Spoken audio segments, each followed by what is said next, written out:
अस्सलामुअलैकुम। सब न्यूज के साथ मैं हूं मुकद्दस चौधरी। तो नजर डालते हैं हेडलाइंस पर।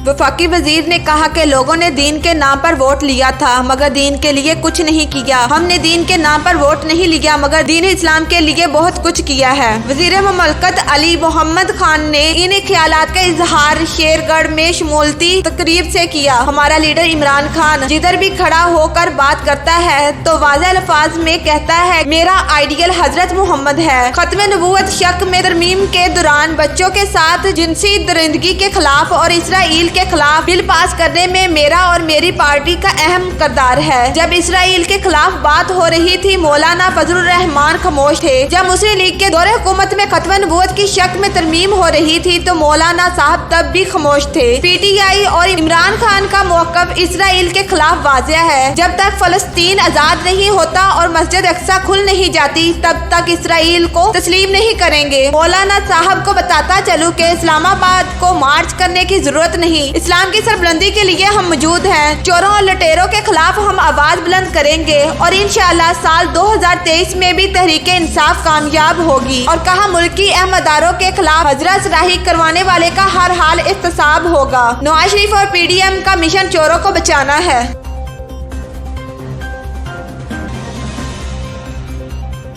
भूरेवाला शहर के वस्त में गुजरने वाली नहर की सफाई के सिलसिले में इंतजामिया की जानिब से नहर से निकाली गई गंदगी को शहर से बाहर ठिकाने लगाने की बजाय शाहनवाज और मोहम्मद नगर से गुजरने वाले शहबाज शरीफ मिनी बाईपास और दीगर इलाकों में फेंकना शुरू कर दिया। करोड़ों रुपए की लागत से बनने वाला शहबाज शरीफ मिनी बाईपास कचरा और गंदगी का मंजर पेश कर रहा है। सड़क का पूरा हिस्सा गंदगी और कचरे से भर गया है, जबकि शाहनवाज और मोहम्मद नगर में नहर से निकाली गई इस गंदगी के ढेरों ने इलाका मकीनों का जीना दो भर कर दिया है। इलाका मकीनों का कहना है कि यही गंदगी जब खुश्क हुई तो हवा के साथ उड़ेगी और सांस के साथ हमारे फेफड़ों में 3 इंच तक भर जाएगी। अहले इलाका ने DC विहाड़ी से फौरी नोटिस लेने का मुतालबा किया है। नून लीग की रहनुमा उज़्मा बुखारी का रद्द अमल कहती है 69 बरस में पहली बार शरह तरक्की मनफी हुई। 2.5 बरस में अरबों के कर्जे लिए गए और नए पाकिस्तान की एक ईंट नहीं लगी। इंतकामी कार्रवाइयों पर अरबों रुपए खर्च किए मगर रिकवर सिफर हुए। कहा तमाम जमात हुकूमत के खिलाफ PDM प्लेटफार्म पर इकट्ठी है। वज़ीर आला पंजाब के मामले खुसूसी फरदौस आशिक अवान कहती है तहरीक इंसाफ का मुकाबला और पाकिस्तान लूट मार एसोसिएशन से है। हुकूमत ने 27 माह में करप्ट अफराद से 206 अरब रुपए रिकवर किए। कब्जा माफिया से 5.5 अरब से ज्यादा मालियत की जायदादें बागुजार करवाई।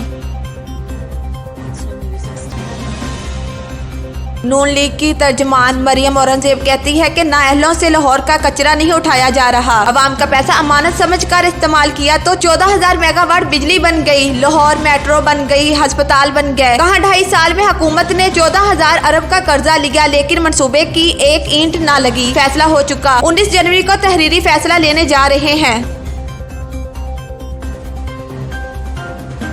PTI के रहनुमा फारूक हबीब कहते हैं कि नून लीग और पीपल्स पार्टी की समूह से इलेक्शन कमीशन के बाहर एहतजाज करने जा रही है। दोनों जमातों ने 4 साल से अपने खातों को कोफनी कमेटी को अपने खातों की रसीदें नहीं जमा करवाई। 5 नवंबर की डेडलाइन भी गुजर गई, दस्तावेज जमा ना हुए। ख्वाजा आसिफ को गिरफ्तार कर लिया गया। नून लीग के रहनुमा ख्वाजा साद रफीक के प्रेस कॉन्फ्रेंस ख्वाजा आसिफ जैली केस में गिरफ्तार किया गया। वो जल्द सरखरू होकर लौटेंगे। आप कोई एक आदमी भी नहीं तोड़ सकी। नैब के जरिए ये काम किया गया। अब FIA को भी इस काम पर लगा दिया गया। गिरफ्तारियां सियासी इंतकाम की बदतरीन मिसाल है। अता तारक ने कहा कि 19 तारीख को इलेक्शन कमीशन के सामने भरपूर एहतजाज होगा।